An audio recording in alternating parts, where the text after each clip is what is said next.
अस्सलामुअलैकुम, मुझे कहते हैं मकबूल जाफ़र। आप देख रहे हैं डेली कुदरत। आज हम बात करेंगे कि बलूचिस्तान में ठेकेदारों का राज वाकई है।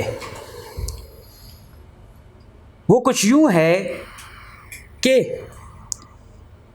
पंजाब से बलूचिस्तान का एक रोड है, तौसा शरीफ से लेकर लोरलाई तक।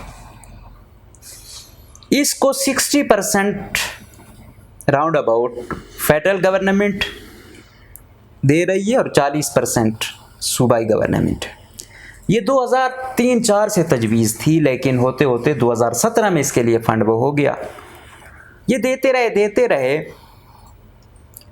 एक कंपनी थी जिसके ठेकेदार आजकल जो मुबैना जिसको कहा जा रहा है कि CNW को पर ज़्यादा हैवी है, काशिफ और एक ज़हूर है, ये मुश्तरका तौर पर इनकी एक कंपनी है।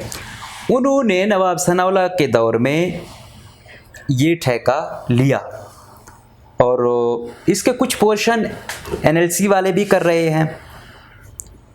तो ये बड़ा सुस्त रवि का शिकार था। कुछ और ज़ोब के ठेकेदार भी थे, बड़ा सुस्त काम। अभी तक आप देखोगे, मैं कोई 8-10 महीनों बाद जाता हूँ, देखता हूँ थोड़ा सा काम हुआ पड़ा होता है। हम हैरान होते हैं कि यार क्या वजह है। तो इसको तेज़ करने के लिए हुकूमत ने क्योंकि कहा ये बड़ा प्रोजेक्ट है, रफ़ीक बलोच जो CNW में एक अच्छी शोहरत वाले अफसर हैं जो काम लेना जानते हैं, उनको भेजा। उन्होंने उनसे काम मांगना शुरू किया तो वो सीरियस नहीं थे। तो मेरी एक दफ़ा उनसे बात भी हुई थी। मैंने कहा क्या वजह ये लोग इतना सुस्त काम करते हैं। तो उसमें एक उसने कहा कि इन्होंने ज़्यादातर काम BDA के साथ किया हुआ है, तो वो अपना फ़ंड लेते रहते हैं, काम टरखाते रहते हैं। यहाँ पर भी वो वही स्ट्रेटजी अपना रहे हैं। तो उन्होंने क्या किया कि भाई ये जो हैं फर्म है, इनका ये कैलिपर ही नहीं है कि आपने इनको इतने बड़े बड़े ठेके दिए। तो ये जो काशिफ लोग वाली कंपनी थी, इनको राउंड अबाउट 1 अरब का ठेका मिला। इन्होंने क्या किया, इन्होंने आगे फिर वो ठेके फिर बेचे। उसमें से वो क्या करते थे, उसमें एक पेटी ठेकेदार को जो इन्होंने बेचा, उसने थोड़ी सी वो क्या कहते हैं काम किया, फंड लिया। वो आजकल सियासत में बहुत एक्टिव है, अगला MPA का इलेक्शन भी लड़ रहा है। इस बेस पर थोड़ा काम किया, बाकी अब इधर उधर अपनी पब्लिसिटी कर रहा है। अब उसे कोई नहीं पूछ सकता कि भाई, सबसे पहले तो इस काशिफ साहब से कोई नहीं पूछ सकता कि भाई आपने ये ठेका लिया है, आपने किस्मत में दूसरे को दिया है, बेचा है। अब जाहिर बात है, अगर इसने कुछ लेके दिया, फिर इसने अपना मार्जिन रखे फिर दिया होगा। जब एक चीज़ इतने उससे गुजरेगी तो वो फिर कैसी होगी, उसमें कितनी करप्शन होगी।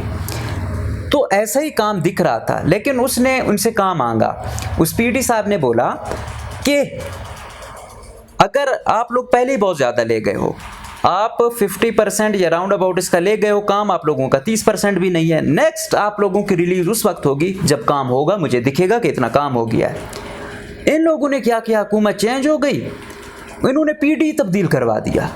उसने कहा था कि नए टेंडर हूँ, नए तरीके से वो हूँ। अब फिर हमने देखा उस दिन सरदार खेतरान साहब भी वो कर रहे थे कि भाई रफ़ीक बलोच जो है ना मकरान से है, उसको नेशनल पार्टी से जोड़ने का वो कर रहे थे।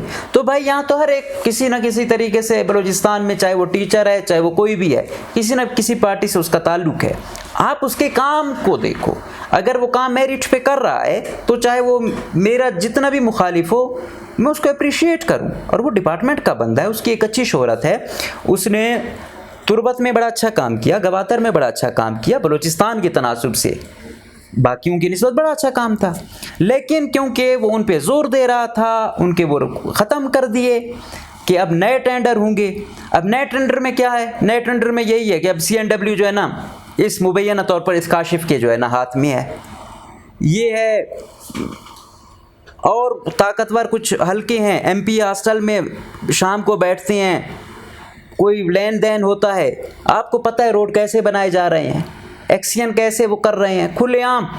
मैं उस दिन बैठा था एक इंजीनियर के साथ, मैं उसको यही बोल रहा था कि आप लोग बड़ा जो है ना करप्शन करते हो, 2 नंबरी, इतना ये वो। तो उसने कहा भाई हमने हर एक को वो करना होता है, तो हम क्या करें। ठेकेदार के साथ बैठा तो उसने जो हिसाब किताब दिखाया, कुछ 40 से 46% तो सिर्फ देने में लग गए थे। कहता है मुझे 50% में मैंने अपना भी बचाना है, काम भी करना है, तो वहाँ मैं कैसे आइडियल काम कर सकता हूँ। तो भाई ये तरीका है। अब देखो ठेकेदारों ने पीडी तब्दील करवा दिया और मिनिस्टर साहब उसको जो है ना ऑन कर रहे हैं, हद होती है। और ये मिनिस्टर साहब अब दोबारा जो हल्का जम के किए गए हैं बारखान और मुज़फ़्फ़र, तो मुझे तो नहीं लगता ताकतवर हल्कों ने अगर जम करवाए हैं तो उनका कोई मकसद होगा, तो मुझे तो नहीं लगता कि ये अलग होगा। लेकिन फिर भी अगर आपने उस हल्के से इलेक्शन भी लड़ना है और वहाँ आप नाइंसाफ़ी इतनी कर रहे हैं, और ये 2003-4 का प्रोजेक्ट 17 में आ रहा है, वहाँ पहले कुछ आता नहीं है, आता है तो आप ऐसे लोगों को वो करके वो खाना पूरी होगी। आपने तो कुछ वो नहीं करना, जलील तो आम आवाम ने होना है, लेकिन एहसास किसी को नहीं है। और वो उस चीज़ को जो है ना डंके की जो है ना उस पे रख के जो है ना वो कर रहे हैं और कोई पूछने वाला नहीं है।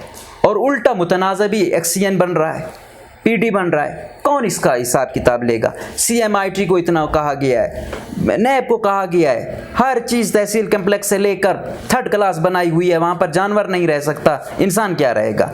ये रोड हैं, आए दिन एक्सीडेंट हो रहे हैं, कुछ आता नहीं है, कच्चे रोड हैं, आज तक वहाँ बस नहीं जा सकती। लेकिन बस कमीशन पैसे की लालच ने इन लोगों को जो है ना बिल्कुल अंधा कर दिया है। कितने लोग हैं जो बर वक्त अस्पतालों तक नहीं पहुँचे और ज़िंदगी की बाजी हार गए, लेकिन इनको एहसास नहीं है। एक प्रोजेक्ट आ गया वो भी 20 साल की, उसके बाद उसको भी ये ऐसे जो है ना ख़राब कर रहे हैं। और फिर कब आएगा, फिर इतना बजट कहाँ से आएगा। लेकिन बेबस आवाम है, लोग आए हैं यहाँ पे आवाज़ असम्बली में उठाई तो उल्टा उनको पड़ गए। अब क्या करे आवाम, सोशल मीडिया पे खुल के आ रही है, बता रही है कि इसके पीछे कौन था। अब यही ठेकेदार यही क्या करेगा, मेरी जो मालूमात हैं यही दोबारा टेंडरिंग में जाएंगे तो ये कहेगा कि मेरी मशीनरी वहाँ खड़ी है, लिहाजा कोई रिंग शिंग कुछ लेना है तो ले जाओ, ये दोबारा मुझे दो, फिर आगे पेटी पर वो करेगा।